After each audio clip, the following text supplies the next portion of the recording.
우리 사랑교구가 놀랍습니다. 할렐루야. 우리 사랑교구는 특별히 젊은 청장년들로 이렇게 구성이 되어 있는데, 오늘도 이렇게 많은 청장년들이 헌신을 결단하며 이렇게 찬양하는 모습을 보니까 희망이 있어요. 우리 옆에 있는 성도들 바라보면서 오늘 서로 축복하는데, 당신이 희망입니다. 우리 인사합니다. 당신이 희망입니다. 할렐루야. 오늘 이 주일 오후 예배에 참여한 여러분 한 분 한 분이 희망인 줄 믿습니다. 갈릴교회 희망이 너무 많아가지고 주체를 못하겠어요. 할렐루야. 여러분 한 분 한 분이 여러분의 가정의 희망이고, 또 우리 교회 희망이고, 또 이 지역과 나라와 민족의 희망임을 늘 잊지 마시기를 바랍니다. 여러분 한번 가만히 보세요. 우리가 거룩이 행복입니다 라고 하는 말을 하는데, 여러분이 이거 구호로만 생각하면 안 돼. 여러분 가만히 한번 보세요. 제가 거짓말하는 사람 아니에요. 거룩이 정말 행복이라니까요.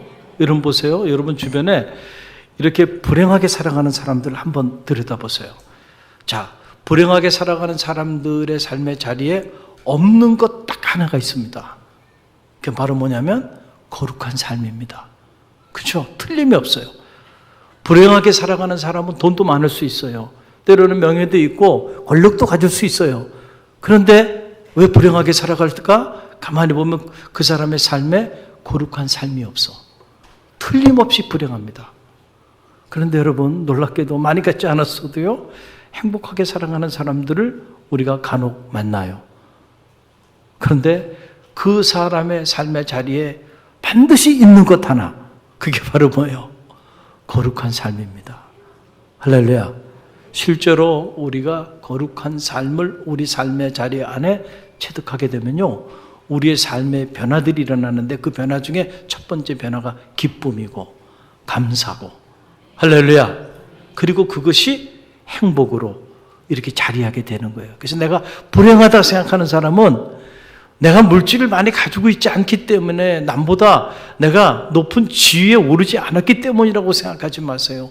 여러분, 그건 비본질적인 거예요. 정말 본질적인 거는요, 내가 거룩한 삶을 살고 있지 않기 때문에 상대적 빈곤감, 상대적 박탈감, 쓸데없는 열등의식, 이런 것들 속에 사로잡혀 살아가는 거예요. 정말로 여러분 안에 거룩이 자리하면요, 여러분 하나님 한 분으로 충분히 행복할 수 있다니까. 할렐루야. 한번 따라해보세요. 거룩이 행복입니다. 오늘 세 가지 예물, 행복한 삶을 채우는 이 세 가지 예물에 대한 부분을 우리가 함께 나누기 원하는데, 자, 인류의 역사를 가만히 보면, 인류의 역사는 저는 두 가지로 굴러간다고 생각해요. 하나는 제국의 역사라는 거예요. 따라해보세요. 제국의 역사. 이 제국의 역사는 힘의 논리에 의해서 이루어지는 거예요. 그래서 언제나 제국의 역사는 끊임없는 전쟁과 테러와 그리고 폭력과 이런 것들이 난무합니다. 힘으로 세상을 지배하고 힘으로 세상을 다스리고자 하는 그런 역사의 수레바퀴가 돌아가고 있어요. 그렇죠? 강자의 논리입니다. 그러나 또 하나의 역사의 수레바퀴는 이 제사장의 역사가 있다는 거예요. 한번 따라, 제사장의 역사. 이 제사장의 역사는 힘의 논리에 의해서 이루어지는 그런 역사의 수레바퀴가 아니에요. 오히려 힘을 가졌지만 그 힘을 쓰지 않고 그 힘을 타인을 위하여 섬기는 것으로 사용하는 역사예요. 할렐루야. 그리고 전쟁과 테러, 싸움과 갈등과 다툼을 통해서 이루어지는 역사가 아니고 평화를 통해서, 사랑을 통해서 만들어져 가는 그런 역사예요. 여러분, 어떤 역사를 따라야 여러분의 삶이 행복해질 수 있을까요? 이 제국의 역사를 쫓아 살아가면요, 여러분의 삶은 불행할 수밖에 없어요. 틀림없는 거예요. 그러나 우리가 이 제사장의 역사를 따라가면 우리의 삶에 평화가 오고, 우리의 삶에 하나님 우리에게 주시는 놀라운 안식을 실제로 체험하게 되는 거예요. 우리가 믿음의 길을 걸어가면서 내가 과연 이 제국의 역사를 흠모하고 그 제국의 역사를 따라 살아가고 있는지, 이 거룩한 제사장의 역사를 따라 살아가고 있는지를 점검해 볼 수 있는 지혜가 필요하다는 거예요. 오늘 적어도 이 주일 오후 이 찬양 예배, 특별히 오늘 사랑교구 헌신 예배 참여한, 여기 지금 참여하고 있는 요분들, 여러분 추석 체크 다 하셨죠? 할렐루야. 나중에 이 한 번도 빠지지 않은 여러분들은 수료식을 할 겁니다. 적어도 여러분들은 제사장의 역사를 따라 살아가는 사람들이에요. 그래서 여러분은 행복한 삶이 시작된 겁니다. 아멘입니까? 네.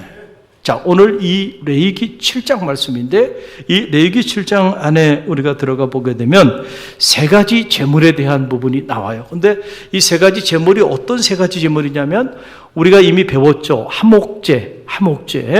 자, 이스라엘의 제사 종류 여러분 다 기억하시죠? 그 많은 제사들 중에 무슨 제사가 있었어요? 화목제사가 있었는데, 이 화목제사를 다시 세 가지로 나누게 되면 거기에 감사의 제사, 감사제라고 말해요. 그 다음에 여기 서원제 그리고 자원제, 이 화목제사가 세 가지로 이렇게 나누어지게 된다. 그래서 화목제사에 필요한 세 가지 그 예물에 대한 내용이 이 레위기 7장에 이렇게 나오고 있는 걸 보게 돼요. 그래서 그 첫 번째가, 여러분 유인물을 참고해 보세요. 무슨 예물이에요? 감사의 예물. 그래서 레위기 7장 15절 함께 읽어봅니다. 감사함으로 드리는 화목제물의 고기는 드리는 그날에 먹을 것이요 조금이라도 이튿날 아침까지 두지 말 것이니라. 아멘. 자, 가만히 보세요. 화목제라고 하는 것은 하나님과 우리 사이의 관계가 회복되어지는 과정에서, 또 하나님과 우리 사이의 그 단절된 관계 회복을 위하여 드려지는 제사가 무슨 제사예요? 화목제사인데, 여러분 가만히 보면 이게 하나님과 우리 사이의 관계도 마찬가지고요, 사람과 사람 사이의 관계도 마찬가지입니다. 관계가 회복되려면 언제나 거기에 뭐가 있어야 되냐면 감사가 있어야 돼. 한번 따라해보세요. 감사가 있어야 돼. 여러분 하나님에 대해 섭섭한 일이 많아요? 그럼 하나님과 여러분 사이의 관계가 회복이 안 됩니다. 섭섭해. 그럴 때 있어요. 저도 그런 적이 있어요. 하나님이 밉더라고요. 하나님 어떻게 이럴 수 있어요? 하나님이 불공평한 것 같을 때가 여러분 있어요, 없어요? 있어요. 하나님이 이상하게 왜 내 길과 내 삶을 마음껏 내가 원하는 대로 축복해 주지 않을까? 그런 생각을 갖게 되면 하나님에 대한 섭섭한 마음을 갖게 돼요. 그 섭섭한 마음은요, 그걸로 끝나는 게 아니고 하나님과 여러분 사이의 관계를 어떻게 해요? 파괴합니다. 사탄은 우리로 하여금 그 섭섭병에 걸리게 만드는 거야. 그때부터 문제가 되는 거예요. 그러나 하나님의 영은 여러분 하나님의 은혜를 생각나게 하고, 그리고 그 은혜에 감사하게 해요. 할렐루야. 그래서 여러분이 하나님의 은혜에 대한 그 감사가 여러분 안에 채워지면요, 여러분의 삶은 하나님과 관계에 회복하지 말래도요, 관계가 저절로 회복이 됩니다. 사람과 사람 사이의 관계도 마찬가지예요. 섭섭해. 섭섭한 일이 너무 많아. 왼수 같은 남편에게 섭섭한 일이 너무 많아. 아내에게 섭섭한 일이 너무 많아. 자녀들에게 섭섭한 게 많아.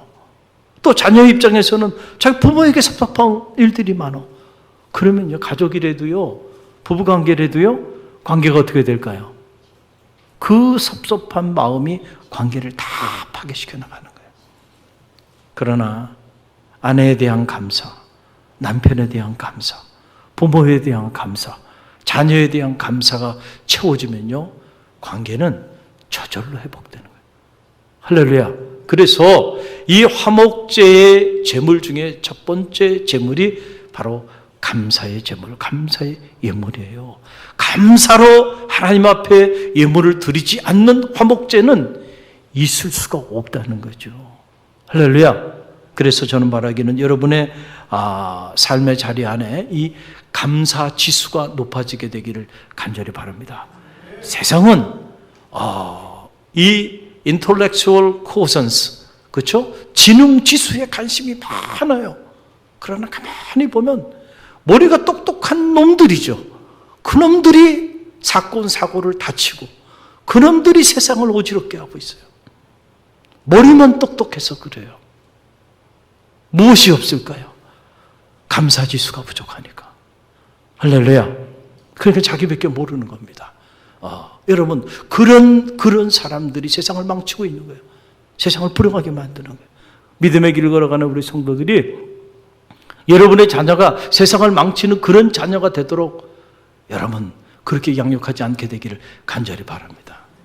무엇보다 여러분의 자녀가 감사 지수가 높은 자녀로 어릴 때부터 그렇게 훈련했어요. 작은 일에도 감사할 줄 아는 그런 아이로 여러분 키우세요. 할렐루야. 여러분 행복은 다를 때 주어지는 게 아니에요. 감사할 때 행복이 찾아오는 거예요.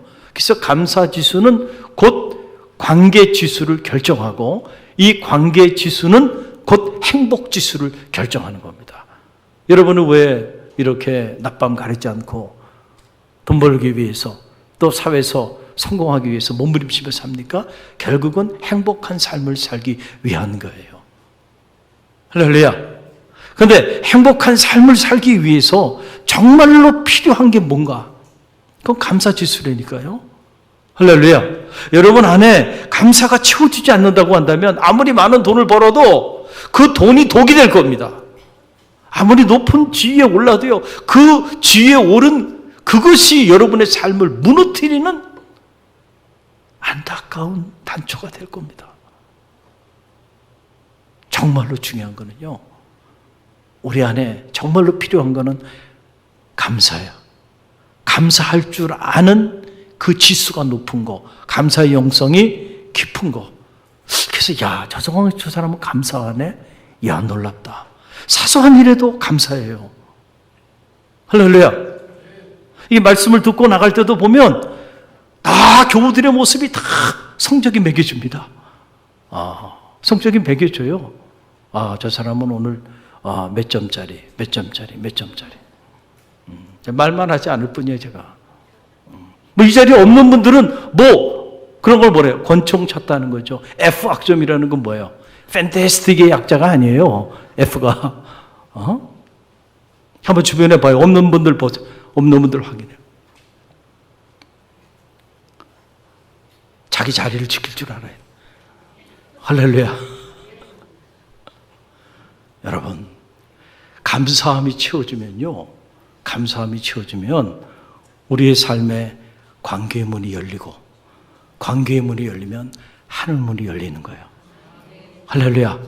성경 어디에도요, 불평하고 원망하는데 하나님이 그 가정과 그의 삶에 하늘의 문을 활짝 열어줬다고 하는 기록이 없어요.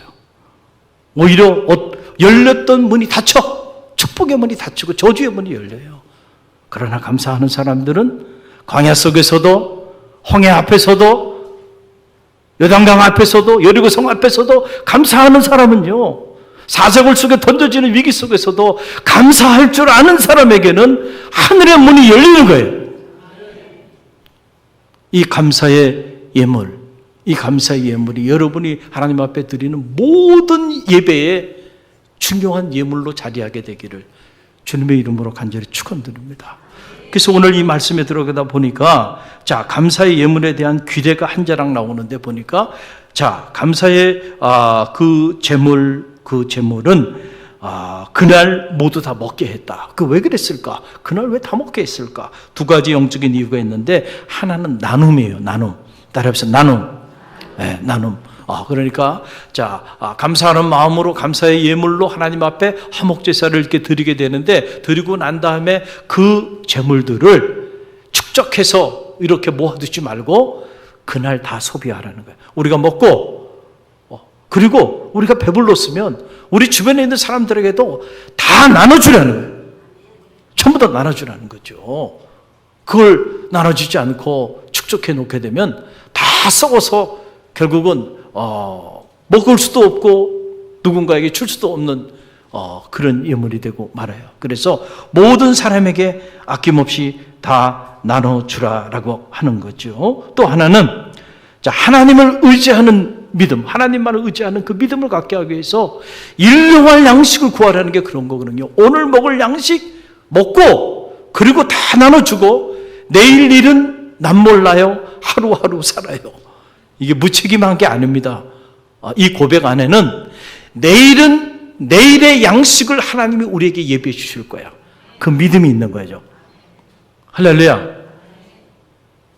그 믿음이 여러분 가운데 있게 되기를 간절히 바랍니다. 그래서 광야를 지나는 이스라엘 백성들에게도 축적하게 하지 않았어요. 만나와 메추라기를 주시면서도 오늘 먹을 양식만 취하고 그리고 내일 먹을 양식은 더 이상 거두지 말라는 거죠. 그게 뭐예요? 내일에 대해서는 누구에게 절대 의존하는 거예요? 하나님 믿는 거야, 내일은. 그래서 내일 일은 남 몰라요. 하루하루 살아요. 불행이나 요양함도 내 뜻대로 되지 않아요. 할렐루야.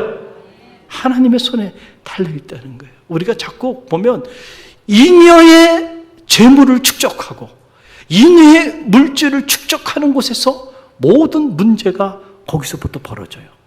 제가 갈릴리 교회 처음 부임했을 때 도봉지방 안에 보니까 이 비전 교회들을 위해서 특별히 기금을 모금한 기금들이 좀 있었어요. 그래서 이 처음에는 뭐가 뭔지를 모르고 그리고 참여해봤는데 맨날 싸우는 거예요. 목사님들이 뭘만 가지면 그냥 싸워. 그러니까 왜 이렇게 사람들이 이렇게 싸우는 거야? 저는 놀랐어요. 전 대학에 있다가 교회 현장에 나와 보니까 목사님들이 정말 경건하고 거룩하고 뭐 이런 분들인 줄 알았더니 그렇지 않더라고요. 무서워요. 왜 이렇게들 싸우나 보니까 이 모아놓은 지방에 이 비전교회 어려운 교회들 를 위해서 이렇게 개척교회들을 위해서 모아놓은 그 기금 때문에 맨날 싸우는 거예요. 그래가지고요 제가 감리사가 된 다음에 가장 먼저 한 일이 뭐냐면 그 기금을 다 나눠주는 일을 했습니다. 욕도 많이 얻어먹었죠. 막 나눠준다고. 근데 막 나눠줬습니다. 그래서 작은 교회들, 그 비전 교회들 한 달에 30만 원씩 성경헌금 지원해주고 그리고 1년에 특별히 프로젝트를 내면 200만 원씩 전도하고 싶은데 예산이 없어 못해? 그 프로젝트를 내면 그래서 그렇게 지원해줬습니다. 할렐루야. 그래서 제가 2년 감리사하고 그 다음에 또 돈이 남아있어서 그 정책을 좀 계속 할 수 있도록 부탁을 하고 또 넘겼어요. 그래서 5년 정도 이렇게 새 감리사님을 거치면서 모아놨던 그 기금들을 다 나눠줬어요. 지금 모이면 싸울 거야, 안 싸울 거야? 해피합니다. 할렐루야. 이게 모아놓으니까 그거 가지고 문제가 돼. 나눠줘야 된다니까, 지금은. 나눠줘야 돼. 저는 감사해요. 우리 갈릴리 교회 예산이 많이 있지 않아서. 정말 감사해요. 진짜로. 막 그냥 수백억씩 막 교회 예산이 있다 그러면요. 아마 그거 가지고 맨날 싸울 겁니다. 맨날 싸울 거예요. 할렐루야. 여러분이 가진 물질이 있습니까? 하나님께로부터 온 거예요. 기회를 놓치지 말고요. 기회가 있을 때 다 써버리라니까. 어떻게 알아요? 오늘 밤에 여러분 생명을 도로 찾을 줄 어떻게 알아요? 저는 그 생각을 늘 가져요. 하나님 앞에 갑자기 하나님 부르시면 하나님 아직 내가 이렇게 신체가 건강한데 이렇게 에너지가 있는데 하나님 이거 아깝지 않아요? 하나님 앞에 갈 때 다 닳도록 다 쓰고 더 이상 쓸 게 없을 때 하나님 저를 불러가세요. 이거 좀 무리한 요구인가요? 할렐루야. 그러니까 그래서 여러분 우리가 잉여에 축적된 재산이 많지 않은 거 감사하십시오. 할렐루야. 또 두 번째 오늘 이 말씀 보게 되면 서원의 예물이에요. 화목제물에 서원의 예물이 있는데 그게 레위기 7장 16절 말씀입니다. 우리 함께 읽습니다. 그러나 그의 예물의 제물이나 서원이나 자원하는 것이면 그 제물을 드린 날에 먹을 것이요 그 남은 것은 이튿날에도 먹되 그랬어요. 자, 이 서원제라고 하는 것인데 여러분 서원이 뭐냐? 이런 겁니다. 자, 하나님이 우리에게 하시는 약속이 있죠. 자, 하나님 우리에게 하시는 약속을 우리는 언약이라고 말해요. 따라서 언약. 이걸 covenant라고 하는. 그래서 구약 성경을 the Old Testament이라고 하는 말이 이 covenant라고 하는 말이에요. 계약, 언약, 옛 언약. 그 다음에 New Testament이라는 게 바로 뭐예요? 새 언약. 그러니까 이 기독교 경전인 하나님의 말씀은 오늘 우리를 향한 하나님의 약속이에요. 할렐루야. 이 약속이야, 이게.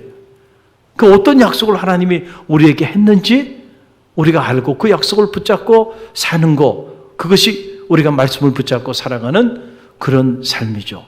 그런데 가만히 보면 하나님만 우리에게 약속하신 것이 아니고 믿음의 길을 걸어가는 우리들도 하나님께 약속을 하며 살아간다는 거예요. 자, 그러니까 우리의 편에서 하나님 앞에 약속하는 약속이 있어요. 그거를 서원이라고 그래요. 따라서 서원. 하나님 앞에 하나님이 저를 축복해 주시면 제가 이렇게 하겠습니다.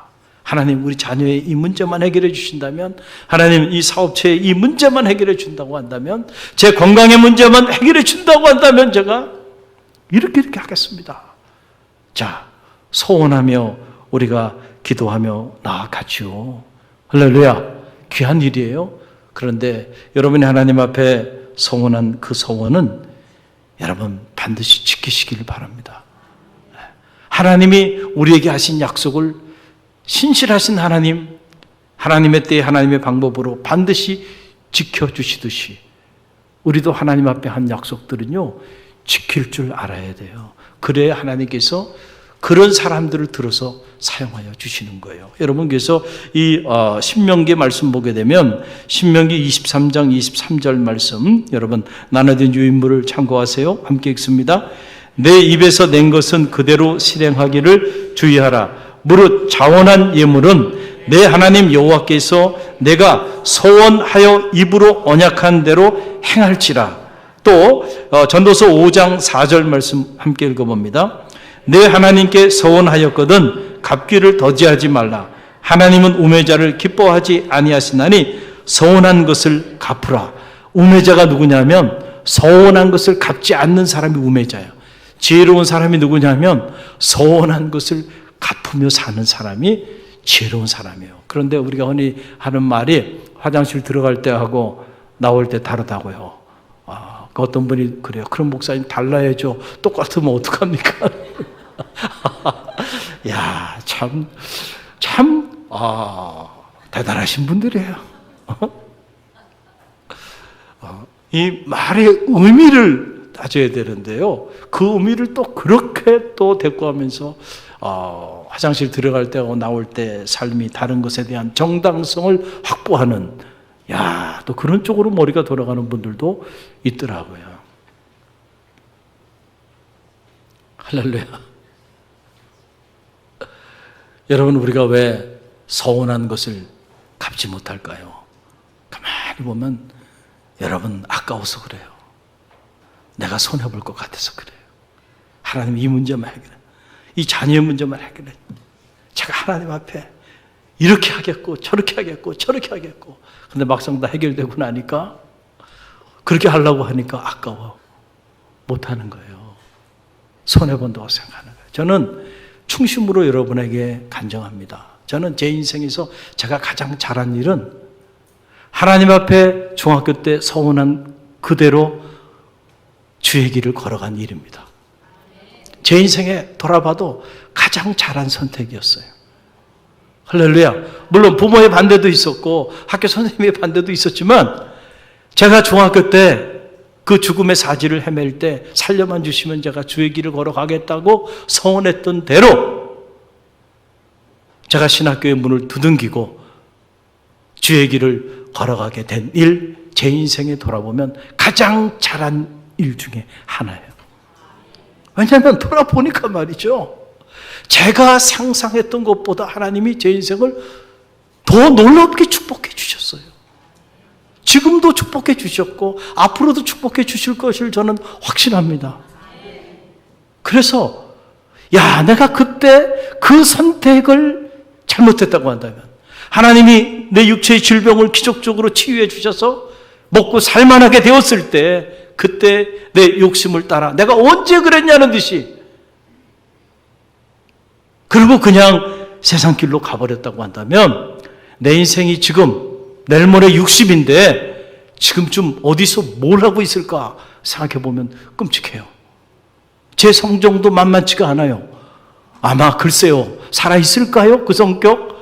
야, 우리 저 큰 집에 가 있지는 않을까? 가끔 그런 생각을 할 때도 있어요. 정말로 무섭거든요. 제가 제 자신을 봐도요. 그런데 주님을 영접하고 저 같은 사람도 주의 길을 걸어가게 하셔서요,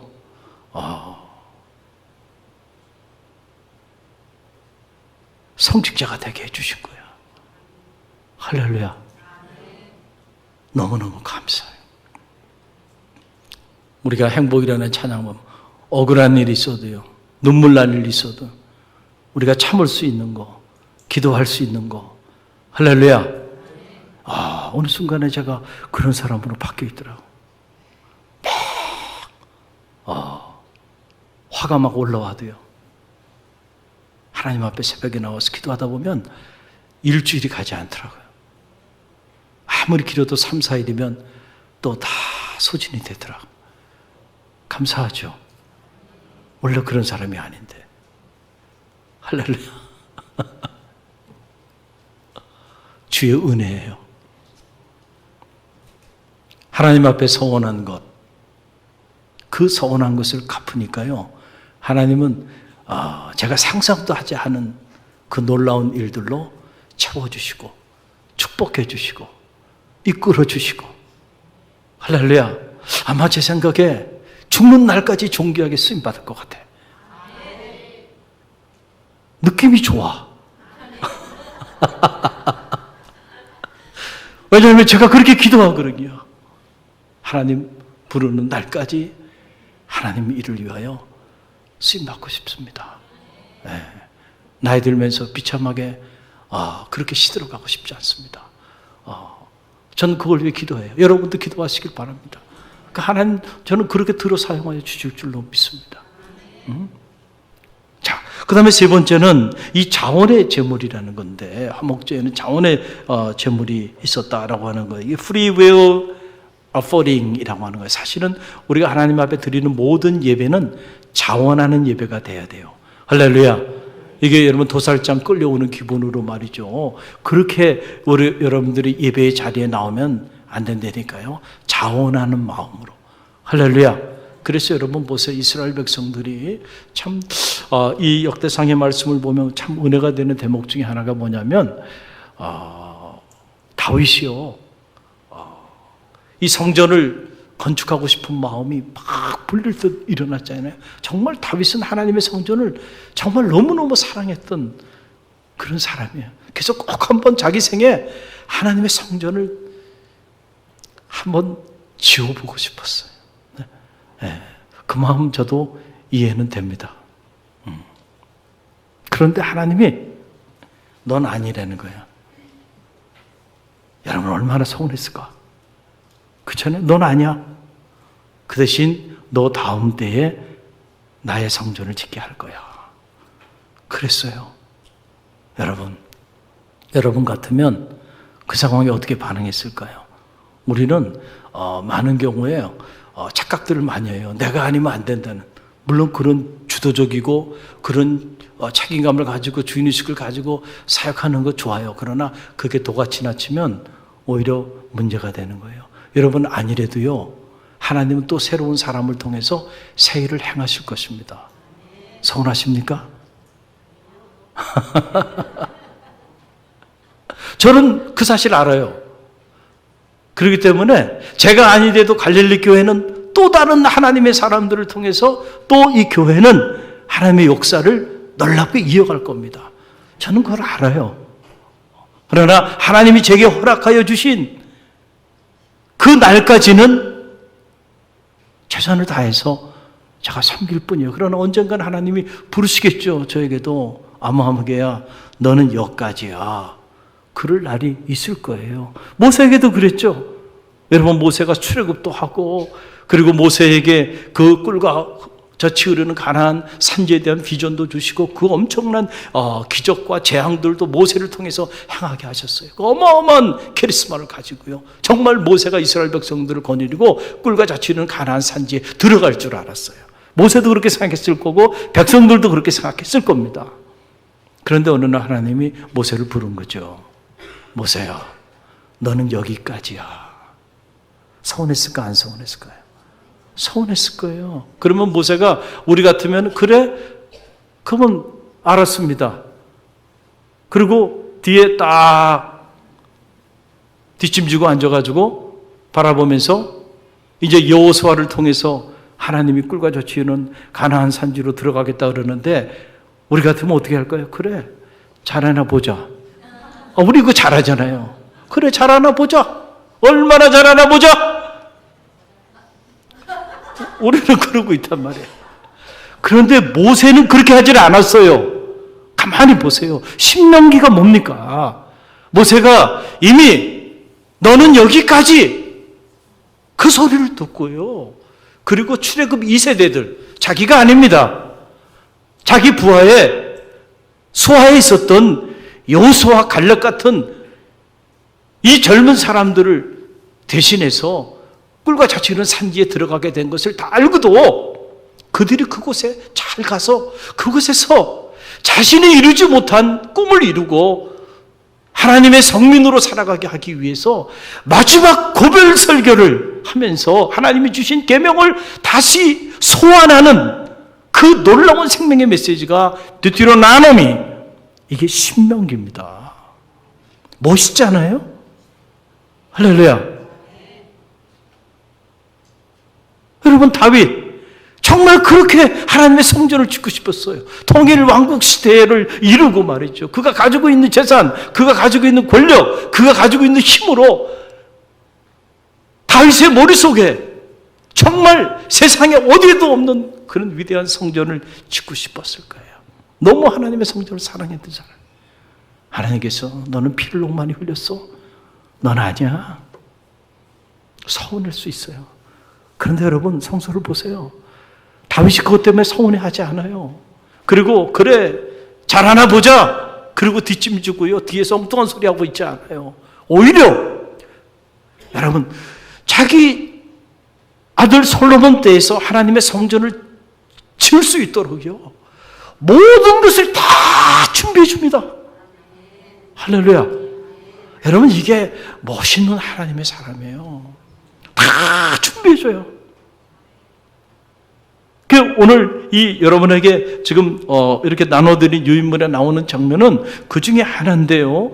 다윗뿐만 아니고 다윗이 통치하고 있을 때 그 이스라엘 백성들에게 감동을 갖게 해서 자원하는 마음으로 성전 건축을 위하여, 지금 다윗 시대가 아니고 다윗 다음 시대에 이루어질 성전 건축을 위하여 그들이 하나님 앞에 넘치게 자원하는 예물을 드리는 그 감동적인 장면, 그 고백이 나오는 거예요. 여러분, 역대상 29장 17절 함께 읽어봅니다. 나의 하나님이여, 주께서 마음을 감찰하시고 정직을 기뻐하시는 줄을 내가 아나이다. 내가 정직한 마음으로 이 모든 것을 즐거이 드렸사오며 이제 내가 또 여기 있는 주의 백성이 주께 자원하여 드리는 것을 보니 심히 기쁘도소이다. 할렐루야. 내가 하나님 앞에 정직히 말하는데, 지금 하나님 앞에 내가 가지고 있는 모든 것들을 하나님의 성전을 위하여 이 드린 것 정말 즐거운 마음으로, 자원하는 마음으로 드렸고요, 우리 백성들이 가만히 보니까 그들이 다 자원하는 마음으로 이렇게 많은 예물을 하나님께 드렸습니다. 그 모습을 보니까 제 마음이 기쁘도소이다. 할렐루야. 제 마음도 기쁘더라고요. 우리 갈릴리 교회가 코로나 이전과 이후에 교회가 달라졌죠. 안 좋은 쪽으로 달라진 게 아니고 좋은 쪽으로 달라지게 됐어요. 이런저런 위기도 있었지만은 그 위기를 기회로 만들어 갈 수 있었던 것은 여러분들이 교회사랑 성전 보수 헌금에 제가 보니까 이 어르신은 수입도 없으신데 어떻게 이렇게 많은 예물을 자원하면서 헌금했을까? 어떨 때는요, 가슴이 이렇게 찡할 때가 있어요. 이렇게 최선을 다하는 모습을 보면서요, 자원하는 마음으로 여러분들이 그렇게 힘을 모아줬기 때문에, 그래서 우리 갈릴리 교회가 이렇게 위기 가운데서 앞서가면서 교회 시설의 구조 조정을 하고 또 1층 로뎀 카페를 이렇게 만들게 된 거예요. 자원하는 성도들의 헌신이 있었어요. 어떨 때는 그 모습을 보면요, 제 마음에 큰 감동이 되고, 어떨 땐 자다가도 막 이렇게 생각이 나는 분들이 있어요. 할렐루야. 그 어떨 때는 제가 하나님 앞에, 하나님, 어떨 때는 너무 기억력이 좋은 것도 피곤한 일이야. 다 기억이 있는 기억이. 감사하죠. 할렐루야. 여러분, 예물뿐만 아니고요, 우리 갈릴리교회 보면 시간을 드리고 기도의 헌신, 재능의 헌신, 이게 가만히 보면 막 자원하는 마음으로 하는 거예요. 이게 뭐 강제로 하라고 막 해서 하는 게 아니고, 참 그런 모습을 보면 감사해요. 이 주방 사역도 얼마나 힘들어요, 저거. 야, 근데 자원하는 마음으로, 몸도 불편한데 나이 드신 어르신들이 이렇게 섬기는 모습을 보면서 감동이 되고, 어떨 때는 사진으로 좀 찍어놨으면 좋겠다. 왜 그러냐면요, 저게 나중에는 정말 젊은 사람들이 믿지 않을 것 같아. 그래서 그냥 가보로 좀 이렇게 뭔가 영상으로도 찍어놔가지고 과거에 이렇게 헌신했다는 모습을 좀 후세대에 좀 남겨주고 싶은 그런 마음이 들 때도 있어요. 저분들이 세상을 떠나면 이젠 저런 헌신 보기가 어렵지 않을까, 인간적인 생각이에요. 저는 갈릴리 교회는 계속 이어지게 될 줄로 믿습니다.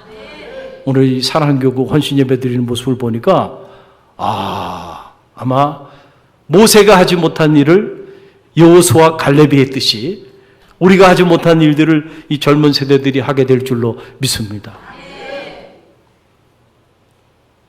우리가 하나님 앞에 예배로 나갈 때 그 예배는 여러분 자원하는 예배가 돼야 돼. 그리고 하나님 앞에 우리가 예물을 드릴 때도요, 그 예물은 자원하는 예물이 돼야 돼요. 왜 여러분 다윗이 이런 고백을 하면서 나갔냐면, 이렇게 자원하는 마음으로 하나님 앞에 넘치는 헌신으로 이렇게 하게 되었는데, 그 이 말씀 한 절 바로 위에 그 이유가 나와요. 여러분, 그 이유가 역대상 29장 18절 말씀인데 화면에 나오죠. 함께 읽어봅니다. 우리 하나님 여호와여, 우리가 주의 거룩한 이름을 위하여 성전을 건축하려고 미리 저축한 이 모든 물건이 다 주의 손에서 왔사오니 다 주의 것이니이다. 아멘. 할렐루야. 역대상 29장 16절 말씀인 거죠. 그러니까 이 모든 것들이 다 누구께로부터 왔어요? 하나님께로부터 왔나이다. 그러니까 하나님께로 다 온 것이기 때문에 내가 하나님의 거룩한 성전을 위하여 자원해서 하나님 앞에 예물을 드리는 것이 나에게 업적이나 공적이나 치적이 될 수는 없는 거예요. 할렐루야. 우리가 기본적으로 하나님 앞에 헌신할 때 이런 자세가 중요하다는 거예요. 그렇지 않으면 내가 이렇게 했는데, 이것이 여러분 결국은 발목을 잡고요, 열심히 사역한 사람들이 시험에 빠지는 경우들은 그것은 바로 이런 은혜 의식을 가지고 있지 못하기 때문에 그런 거예요. 모든 것이 하나님께로부터 왔어요. 내게 아닙니다. 누구의 것이에요? 하나님의 것이에요. 여러분, 오늘 교회는 보니까 이렇게 어느 가정에서 이렇게 큰 예물을 하나님 앞에 드려서 성전을 건축했어요. 그러고 난 다음에 세월이 지나서 이걸 리모델링을 하고 해야 되는데 손을 못 대게 하는 거예요. 그 가족들이. 왜냐하면 이거는 누가 예물을 내서 한 거예요? 그 교회가 미래를 향해 가지 못하는 거예요. 이거 왜 그럴까요? 내 것을 드렸다고 생각하니까. 그러니까 이거는 건드리면 안 돼. 이야, 이런 헌신도 무서운 거예요. 여러분, 내 꼴 드린 게 아니에요. 하나님이 내게 주신 것을 자원하는 마음으로 하나님의 영광을 위하여 헌신한 거예요. 그러면 그것은 하나님의 영광을 위하여 마음껏 사용되어 져야 하는 것이죠. 하나님께 헌신하여 드린 이 헌물의 소유권을 자자손손이 그걸 주장하고 있으면은 어떻게 하라는 얘기예요, 이게. 우리 갈릴리 교회는 그런 분들이 없어서 감사해요. 할렐루야. 우리 갈릴리 교회는 이제 놀라운 헌신을 하셔도 소유권을 주장하지 않는 믿음의 사람들이 다 되시길 간절히 바랍니다. 오늘 말씀을 마칩니다. 자, 우리가 하나님 앞에 예배할 때 세 가지가 있어야 돼요. 하나는 감사, 그 다음에 둘째는 서원, 셋째는 자원. 또 하나님 앞에 우리가 예물을 드려도 그 예물에는 항상 그 예물은 감사 예물이어야 된다. 그리고 때로 우리가 하나님 앞에 드리는 예물 중에 서원의 예물, 이 귀한 거다. 그러나 반드시 서원한 대로 갚으라는 거죠. 그리고 무엇보다 자원하는 예물이어야 한다. 그래야 그 예물이 하나님의 영광을 위하여 빛나게 사용하게 돼요. 할렐루야. 오늘 주신 말씀 붙잡고 우리가 기도하며 나갑니다.